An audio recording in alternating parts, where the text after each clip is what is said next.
Hey, what's up, guys? So, I don't know if this was the greatest choice for me to pick because I didn't love this movie when I was young, but I liked it enough.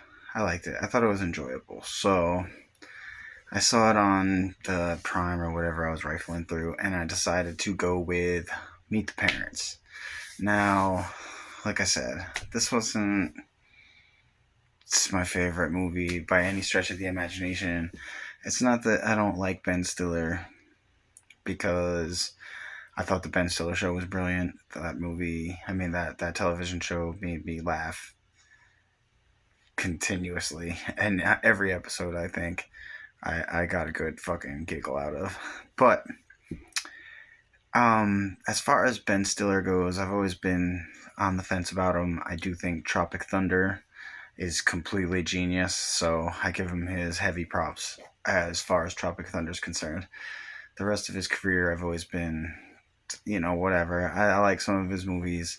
I dislike some of his movies when he tends to lean on a more dramatic way. I really don't care for his work. But Meet the Parents.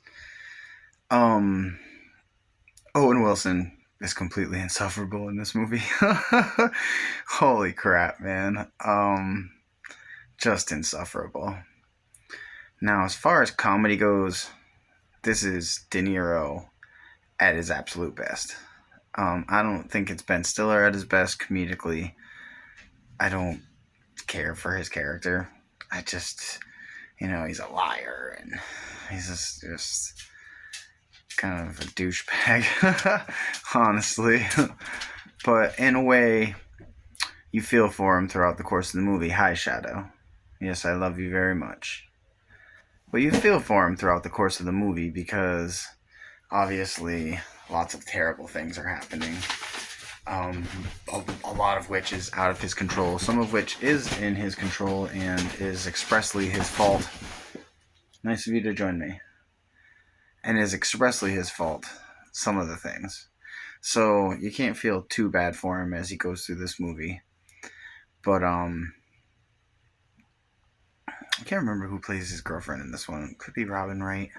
Honestly, I can't remember right now offhand, so I'm just not gonna worry about it.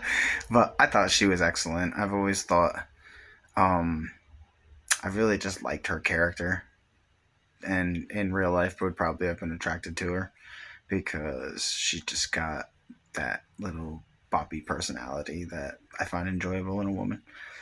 Now, um, as far as the comedic element of this movie goes, I was pretty steadily laughing. I was pretty steadily laughing. There were a few times where I was like, this particular scene maybe wasn't so funny.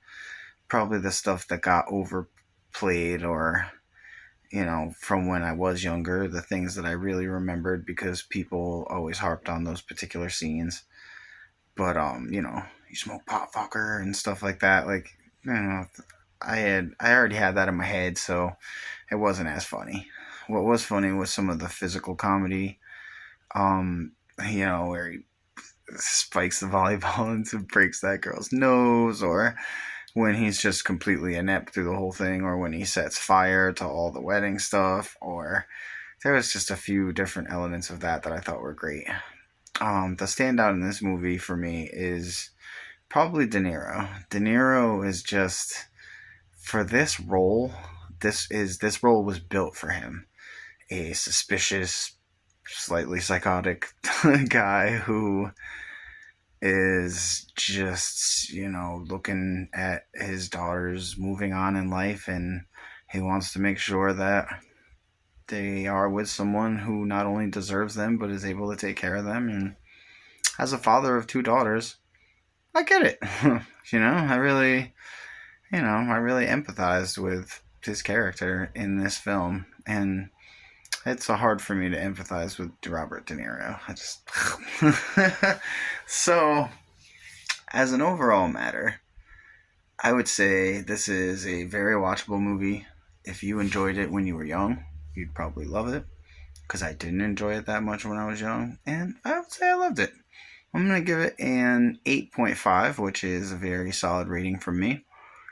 And if you haven't seen Meet the Parents in a while, or if you've never seen it, I'm going to get out there and give that thing a watch, man. Have a good night.